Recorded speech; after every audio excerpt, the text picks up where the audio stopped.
The apartment had not been renovated actually in over 40 years, so the floors were crooked and you had to cross the whole floor to get from the kitchen to the living room.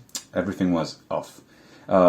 We saw the low ceiling and the lack of light actually as an opportunity to do something very different, much more colorful and without almost a single white wall, and also filled with art and antiques.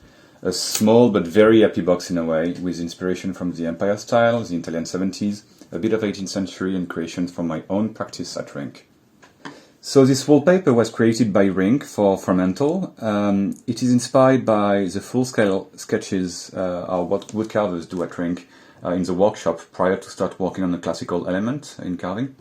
And I find it both, classical and pop, and it is very representative of the way I see my work in a 186 years old company.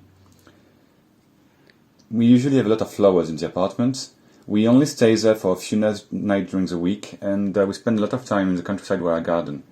Every Sunday we come back with fresh veggies and seasonal flowers, and we usually cook like a big dinner for all of our friends and family.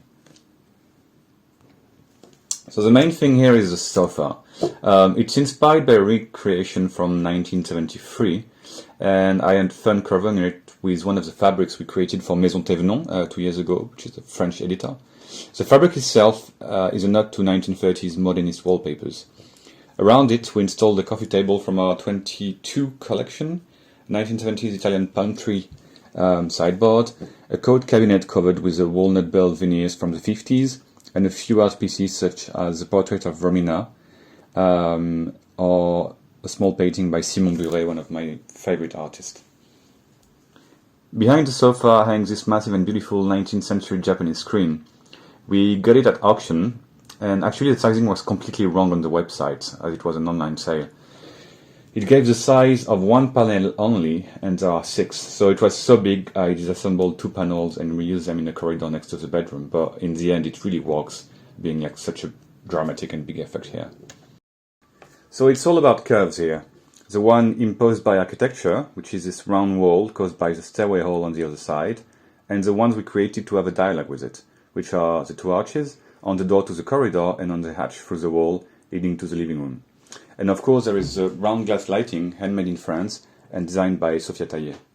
The colors are complementing each other, creating something nice, I think. Pink, terracotta, and this very interesting fabric designed by my studio, which is a bit of the same that the one in the living room, but different color. The table is an Italian antique 1970s, and the chairs are from the early 90s, designed by Leon Crea for Giorgetti, but really recalling Arbus's work. This amazing wallpaper was designed by Eric Egan, a Milan-based American interior designer for Fremantle. So same company that we used in the entrance hall, amazing British company. I admire Eric's work, and when I saw this in a golden version in his office in Milan a few years ago, I knew I would have it home one day as well. And my wife actually loved it, so it was like a common decision on this. We thought it would be funny to mix this 18th century inspiration with 1970s plexiglass furniture. I really love to create dialogues between periods that usually don't dialogue at all, which is a good example here. The chair is Rinck from 1973, and it's actually the same collection as the one who served as inspiration for the sofa in the living room. So in this very small room, which used to be the kitchen prior to our renovation, we wanted to create a little home office. But I really didn't want to have a boring room, as the rest of the apartment is very colorful. But sometimes you actually need a simple and boring background when you are in a conference call, and that's what a home office is for. So we decided to ornate the ceiling. I called my friend, the artist Morgan Gary, as we had always wanted to do something together like for a long time, like on a big scale. And it was a first for her to do some kind of mural or a ceiling, and took a long time to create. So this is actually the array on constellation, seen by night from like inside the forest, and I absolutely love it. Find it very poetic, and sometimes when you are in a difficult call, it's really good just to be able to look at the sky and find inspiration elsewhere. So there are sort of like fun little touches here, and that's because I spend a lot of time in the kitchen cooking, so it's really my happy place. So both of our names, Sabrina and I, are painted in Arabic on harissa tubes on the backsplash. alongside all the varieties of chili peppers I grow in our country house greenhouse. The tiles have been painted by Arnold Dalger, a painter I found online when we started the project, but we actually became friends through the process, and I love collaborating with him.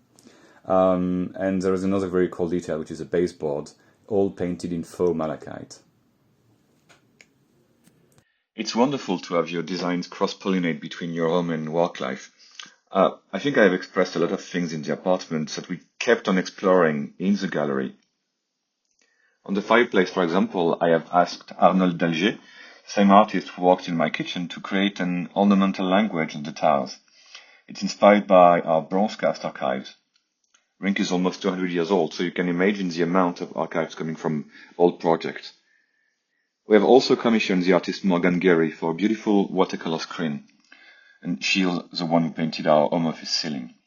The collection shown here will soon be exhibited in our New York space. It contains a beautiful chair wrapped in leather. We also have a side table with glass and faux precious stone, a beautiful desk made with stunning burr veneers, and this great totem floor lamp that we made with Murano glass and alabaster. We have also designed a beautiful rug, so deep and colorful. The library is solid oak, gouged in the style of Jean-Michel Franck, and we have art bronzes created by us for another piece in the 1930s and reused for this piece here.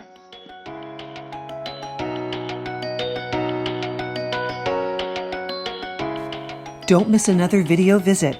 Click on the orange Q to subscribe and have Quintessence virtually delivered from our doorstep to yours.